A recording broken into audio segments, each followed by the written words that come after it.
नमस्ते। स्वागत है ईथ युग में। अच्छा, एक सवाल है। हम सब ने स्कूल में पढ़ा तो है कि भारतीय संविधान दुनिया के सबसे बड़े लोकतंत्र का आधार है। लेकिन एक मजेदार बात जो अक्सर सुनने में आती है वो ये है कि इसे उधार का थैला भी कहते हैं। हाँ, ये बात बिल्कुल सुनने में आती है और आज हम इसी पर एक गहरी चर्चा करने वाले हैं। हमारे पास कुछ बहुत ही रोचक विजुअल स्रोत हैं जो इस जटिल दस्तावेज को परत दर परत खोलने में हमारी मदद करेंगे। सही कहा आपने। तो आज का हमारा मिशन सिर्फ तथ्यों को दोहराना नहीं है, बल्कि संविधान की आत्मा को समझना है। हम इसे एक जीवंत सांस लेती हुई चीज की तरह देखेंगे। तो सबसे पहले इसके दिल यानी इसकी प्रस्तावना से शुरू करें। बिल्कुल। प्रस्तावना एक तरह से पूरे संविधान का सार है, उसका डीएनए है। ये उन सिद्धांतों और लक्ष्यों को बताती है जिनके लिए ये संविधान बनाया गया था। विश्वादी लगता है, लेकिन अगर हकीकत देखें तो संविधान को तो कुछ 100 चुनिंदा लोगों ने संविधान सभा में बनाया था। तो फिर हम भारत के लोग कहने का असल मतलब क्या है? ये एक बहुत ही जायज सवाल है। देखिए, इसका मतलब शाब्दिक नहीं है, ये प्रतीकात्मक है, दार्शनिक है। संविधान सभा के वो सदस्य वो पूरे भारत के लोगों का प्रतिनिधित्व कर रहे थे। अच्छा। हम भारत के लोग कहने से उन्होंने ये स्थापित किया कि इस दस्तावेज की अंतिम शक्ति और अधिकार वो किसी राजा, किसी बाहरी सरकार या संसद में नहीं, बल्कि सीधे भारत की जनता में है। अच्छा, तो ये एक तरह से पावर स्टेटमेंट है। हाँ, ये एक घोषणा है कि मालिक हम हैं। हमने ही इस संविधान को बनाया, अपनाया और खुद को सौंपा है। और इसी प्रस्तावना में भारत के चरित्र को भी परिभाषित किया गया है। एक संपूर्ण प्रभुत्व संपन्न, समाजवादी, पंथनिरपेक्ष, लोकतंत्रात्मक गणराज्य। ये बहुत भारी भरकम शब्द हैं। चलिए इन्हें जरा आसान भाषा में समझते हैं। जरूर। संपूर्ण प्रभुत्व संपन्न यानी सॉवरन का तो सीधा मतलब है कि हम अपने फैसले खुद लेंगे, कोई बाहर वाला हमें नहीं बताएगा कि क्या करना है। लोकतंत्रात्मक यानी डेमोक्रेटिक मतलब सरकार लोगों द्वारा, लोगों के लिए होगी। लेकिन जो दो शब्द हैं, समाजवादी और पंथनिरपेक्ष, सोशलिस्ट और सेक्युलर, इनके पीछे एक दिलचस्प कहानी है जो इन स्रोतों में दिख रही है। हाँ, बिल्कुल। ये शब्द तो मूल प्रस्तावना में थे ही नहीं। इन्हें 1976 में 42nd संशोधन के जरिए जोड़ा गया था। ऐसा क्यों? हाँ, और ये समझना जरूरी है कि वो दौर कौन सा था। देश में इमरजेंसी लगी हुई थी। उस समय की सरकार का मानना था कि राज्य की सामाजिक और आर्थिक जिम्मेदारियों को और स्पष्ट करने की जरूरत है। अच्छा। समाजवादी शब्द जोड़कर यह संदेश दिया गया कि हमारा लक्ष्य सिर्फ राजनीतिक आजादी नहीं, बल्कि सामाजिक और आर्थिक समानता भी लाना है। और पंथ निरपेक्ष शब्द ने इस बात पर मोहर लगा दी कि राज्य का अपना कोई धर्म नहीं होगा और वो सभी धर्मों के साथ समान व्यवहार करेगा। मतलब ये सिर्फ वैचारिक बदलाव नहीं थे, इनके पीछे उस दौर की राजनीति की भी बहुत बड़ी भूमिका थी। बिल्कुल। और इन शब्दों के अलावा प्रस्तावना के 4 महान लक्ष्य हैं: न्याय, स्वतंत्रता, समता और बंधुत्व। Justice, liberty, equality and fraternity. ये सिर्फ खूबसूरत शब्द नहीं हैं, ये वो वादे हैं जिन्हें संविधान मौलिक अधिकारों के जरिए पूरा करने की कोशिश करता है। तो प्रस्तावना के इन वादों से हम सीधे मौलिक अधिकारों पर आते हैं, जो संविधान के भाग 3 में दिए गए हैं। स्रोतों में इन्हें भारत का मैग्ना कार्टा कहा गया है। ये काफी बड़ा तमगा है। और ये तमगा बिल्कुल सही है। 1215 का मैग्ना कार्टा दुनिया का वो पहला दस्तावेज था जिसने कहा था कि राजा भी कानून से ऊपर नहीं है। उसी तरह भारत में मौलिक अधिकार सरकार की शक्तियों पर एक सीमा लगाते हैं। ये कहते हैं कि सरकार कुछ भी नहीं कर सकती। हाँ, उसे नागरिकों के इन बुनियादी अधिकारों का सम्मान करना ही होगा। जैसे कि समानता का अधिकार, यानी कानून के सामने प्रधानमंत्री और एक आम नागरिक बराबर है, या फिर बोलने और अपनी बात रखने की आजादी, और शोषण के विरुद्ध अधिकार जो मानव तस्करी और बाल मजदूरी जैसी प्रथाओं को गैर कानूनी बनाता है। लेकिन इन सब में एक अधिकार है जिसे डॉक्टर अंबेडकर ने संविधान का हृदय और आत्मा कहा था, अनुच्छेद 32, संवैधानिक उपचार का अधिकार। ऐसा क्यों? सोचिए, आपके पास बहुत सारे अधिकार हैं, लेकिन अगर उन्हें कोई छीन ले और आप कुछ ना कर पाएं, तो उन अधिकारों का क्या फायदा? सही बात है। अनुच्छेद 32 वही चाबी है जो इन अधिकारों के ताले को खोलती है। इसकी सबसे खास बात यह है कि ये अधिकार न्याय संगत हैं, यानी जस्टिशिएबल हैं। न्याय संगत, इसका आसान भाषा में मतलब क्या हुआ? आसान भाषा में कहें तो ये खोखले वादे नहीं हैं। इन पर एक गारंटी कार्ड मिला हुआ है। अगर कोई भी, चाहे वो सरकार हो, पुलिस हो या कोई संस्था, आपके इन अधिकारों को छीनने की कोशिश करता है तो आप उस गारंटी कार्ड को लेकर सीधे सुप्रीम कोर्ट जा सकते हैं अच्छा। और कह सकते हैं, देखिए मेरा अधिकार छीना जा रहा है, इसे लागू करवाइए। और सुप्रीम कोर्ट इसे लागू करवाने के लिए बाध्य है। यही गारंटी अनुच्छेद 32 देता है। वाह, ये तो सच में एक सुपर पावर है। तो ये अधिकार हमें एक नागरिक के तौर पर बहुत मजबूत बनाते हैं। लेकिन एक दिलचस्प बात जो स्रोतों में दिखी वो ये थी कि संविधान बनाने वालों ने शुरू में सिर्फ अधिकारों की बात की थी, जिम्मेदारियों की नहीं। कर्तव्यों का ये विचार तो बहुत बाद में आया है ना? आपने बिल्कुल सही पकड़ा। मौलिक कर्तव्य मूल संविधान का हिस्सा नहीं थे।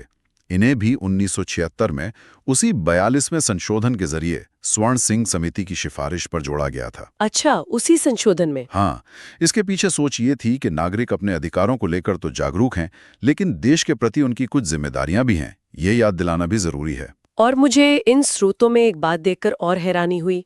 शुरू में 10 कर्तव्य थे, लेकिन बाद में एक और जोड़ दिया गया। ये क्या कहानी है? हाँ, 11वां कर्तव्य 2002 में 86वें संशोधन के जरिए जोड़ा गया। ये हर माता पिता का कर्तव्य बनाता है कि वो अपने 6 से 14 साल के बच्चों को शिक्षा के अवसर प्रदान करें। अच्छा। और ये बहुत खूबसूरती से दिखाता है कि अधिकार और कर्तव्य कैसे जुड़े हैं। इसी संशोधन ने शिक्षा को एक मौलिक अधिकार भी बनाया। ओह, तो एक तरफ बच्चे का शिक्षा का अधिकार है और दूसरी तरफ माता पिता का उसे स्कूल भेजने का कर्तव्य। दोनों एक दूसरे के पूरक हैं। ये तो वाकई बहुत दिलचस्प है। चलिए अब देश के ऑपरेटिंग सिस्टम पर आते हैं। संविधान देश को चलाने के लिए क्या ढांचा देता है? मैंने पढ़ा कि हमने ब्रिटेन के वेस्टमिंस्टर मॉडल पर आधारित संसदीय प्रणाली अपनाई, पर हमने अमेरिका जैसा राष्ट्रपति सिस्टम क्यों नहीं चुना? ये संविधान सभा की सबसे बड़ी बहसों में से एक थी। देखिए, हमने संसदीय प्रणाली इसलिए चुनी क्योंकि हम उसके आदी थे। ब्रिटिश राज में हम इसी सिस्टम को देखते आए थे, लेकिन उससे भी बड़ा कारण था जवाबदेही। जवाबदेही? हाँ, संसदीय प्रणाली में कार्यपालिका यानी सरकार अपनी हर नीति और काम के लिए विधायिका यानी संसद के प्रति जवाबदेह होती है। प्रधानमंत्री और उनके मंत्रियों को संसद में सवालों का सामना करना पड़ता है। राष्ट्रपति प्रणाली में ऐसी सीधी और रोजमर्रा की जवाबदेही नहीं होती। और इसी ढांचे में शक्ति का संतुलन कैसे बनाया गया है? स्रोतों में एक त्रिभुज के जरिए इसे समझाया गया है, विधायिका, कार्यपालिका और न्यायपालिका। हाँ, और ये सिर्फ शक्तियों का बंटवारा नहीं है, ये एक तरह से रस्साकशी का खेल है ताकि कोई एक अंग ज्यादा ताकतवर ना हो जाए। विधायिका यानी संसद कानून बनाती है, कार्यपालिका यानी सरकार उसे लागू करती है, और न्यायपालिका यानी अदालतें ये देखती हैं कि ये दोनों संविधान के दायरे में रहें। न्यायपालिका एक रेफरी की तरह है। और कार्यपालिका में भी 2 शिखर पद है, राष्ट्रपति और प्रधानमंत्री। अक्सर लोगों को इनके रोल में कंफ्यूजन होता है। इसे ऐसे समझिए, राष्ट्रपति राज्य का प्रमुख है और प्रधानमंत्री सरकार का प्रमुख है। तो राष्ट्रपति हमारे गणतंत्र का प्रतीक है। बिल्कुल, देश के प्रथम नागरिक। लेकिन असली कार्यकारी शक्ति प्रधानमंत्री और उनके मंत्रिमंडल के पास होती है, जो लोकसभा में बहुमत दल के नेता होते हैं। ज्यादातर फैसले प्रधानमंत्री ही लेते हैं, जिन पर राष्ट्रपति की बस औपचारिक मुहर लगती है। इस पूरी व्यवस्था में नागरिकों की भागीदारी भी तो जरूरी है। स्रोतों में एक बहुत बड़े बदलाव का जिक्र है, 61वां संशोधन, जिसने वोटिंग की उम्र 21 से घटाकर 18 कर दी। सोचिए, 1989 में एक ही झटके में करोड़ों युवा वोटर बन गए। 18-19 साल के लड़के लड़कियां जो शायद अपने कॉलेज के पहले साल के बारे में सोच रहे थे, अचानक देश का भविष्य तय करने की शक्ति पा गए। ये तो लोकतंत्र का एक जबरदस्त विस्तार था। इसने देश की राजनीति की दिशा ही बदल दी होगी। हाँ बिल्कुल, यह सब सुनकर लगता है कि संविधान बनाने वालों ने हर चीज कितनी दूर की सोच कर बनाई थी। लेकिन साथ ही उन्होंने ये भी समझा कि भविष्य की जरूरतें अलग हो सकती हैं। बिल्कुल। यहीं पर संविधान की एक जीवंत दस्तावेज होने का विचार आता है। बिल्कुल, उन्होंने संविधान को पत्थर की लकीर नहीं बनाया, उन्होंने इसे एक ऐसा पौधा बनाया जो समय के साथ बढ़ सके, नई शाखाएं निकाल सके। और इसी विकास की चाबी है अनुच्छेद 368, जो संसद को संविधान में संशोधन करने की शक्ति देता है। सही। और इस शक्ति का इस्तेमाल भी जमकर हुआ है। जब मैं इन स्रोतों को देख रही थी तो एक आंकड़ा देखकर चौंक गई। 2024 तक 106 से ज्यादा संशोधन। क्या इसका मतलब ये है कि मूल संविधान में बहुत खामियां थीं? नहीं, इसका मतलब ये है कि भारत का समाज और जरूरतें बहुत तेजी से बदली हैं और हमारा संविधान उन बदलावों के साथ मतलब कदम से कदम मिलाकर चला है। हमारी संशोधन प्रक्रिया कठोरता और लचीलेपन का एक अनूठा मिश्रण है। कैसे? कुछ चीजें आसानी से बदली जा सकती हैं, लेकिन संविधान की नींव को बदलने के लिए एक बहुत मुश्किल प्रक्रिया है। यही संतुलन इसे स्थिरता और अनुकूलनशीलता दोनों देता है। बट लेकिन इस संशोधन की शक्ति पर एक लगाम भी तो लगाई गई थी। मैं 1973 के मशहूर केशवानंद भारती केस की बात कर रही हूँ, जिसने मूल ढांचा का सिद्धांत दिया। हाँ, ये सिर्फ एक कानूनी सिद्धांत नहीं था, ये भारतीय लोकतंत्र के इतिहास का एक निर्णायक मोड़ था। उस दौर में तत्कालीन प्रधानमंत्री इंदिरा गांधी की सरकार और सुप्रीम कोर्ट के बीच एक तरह से एक जंग छिड़ी हुई थी कि कौन बड़ा है, संसद की कानून बदलने की शक्ति या संविधान की सर्वोच्चता। अच्छा। इस केस में सुप्रीम कोर्ट ने एक अद्भुत संतुलन बनाया। उन्होंने कहा, हाँ, संसद संविधान में संशोधन कर सकती है, लेकिन वो इसके मूल ढांचे या बेसिक स्ट्रक्चर को नष्ट नहीं कर सकती। और ये मूल ढांचा है क्या? क्या इसकी कोई लिस्ट है? नहीं, और अदालत ने इसे जानबूझकर पूरी तरह परिभाषित नहीं किया ताकि भविष्य के लिए रास्ते खुले रहें। लेकिन इसमें लोकतंत्र, पंथ निरपेक्षता, शक्तियों का बंटवारा, कानून का शासन जैसी चीजें शामिल हैं। तो ये सिद्धांत एक तरह का सुरक्षा कवच बन गया। बिल्कुल। इसने हमेशा के लिए यह तय कर दिया कि संसद संविधान की मालिक नहीं, सिर्फ उसकी संरक्षक है। चलिए अब कुछ बड़े संशोधनों पर नजर डालते हैं जिन्होंने भारत को बदला। 42वें संशोधन को तो लघु संविधान ही कहा जाता है। उसे लघु संविधान इसलिए कहते हैं क्योंकि उसने प्रस्तावना से लेकर संसद के कार्यकाल तक दर्जनों बदलाव किए। वो इमरजेंसी के दौर का उत्पाद था और उसका मकसद प्रधानमंत्री कार्यालय में शक्ति को केंद्रित करना था। लेकिन बाद में उसके कुछ बदलावों को पलट भी तो दिया गया था। हाँ, जब सरकार बदली तो 44वें संशोधन के जरिए इसके कई विवादास्पद प्रावधानों को पलट दिया गया। फिर 1992 में 73वें और 74वें संशोधन हुए। इन्होंने तो जैसे लोकतंत्र की परिभाषा ही बदल दी। निश्चित रूप से इन संशोधनों ने पंचायती राज और नगर पालिकाओं को संवैधानिक दर्जा दिया। इसका मतलब था कि अब गांवों और शहरों में स्थानीय सरकारें सिर्फ राज्य की दया पर नहीं थीं। उनके चुनाव और अधिकार संविधान द्वारा संरक्षित थे। हाँ, ये सत्ता के विकेंद्रीकरण की दिशा में एक क्रांतिकारी कदम था। लोकतंत्र दिल्ली और राजधानियों से निकलकर भारत के हर गांव, हर गली तक पहुंच गया। और हाल के वर्षों में देखें तो 101वां संशोधन, जिसने जीएसटी लागू किया, ये सिर्फ एक टैक्स सुधार था या उससे कुछ ज्यादा? ये सिर्फ एक नया टैक्स नहीं था, इसने एक राष्ट्र एक कर के विचार को हकीकत में बदला।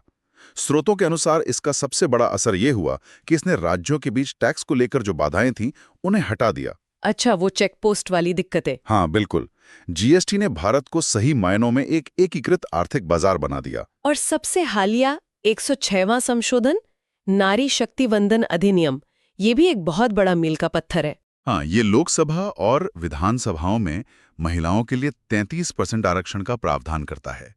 ये उस सामाजिक न्याय की दिशा में एक और कदम है जिसका वादा हमारी प्रस्तावना करती है।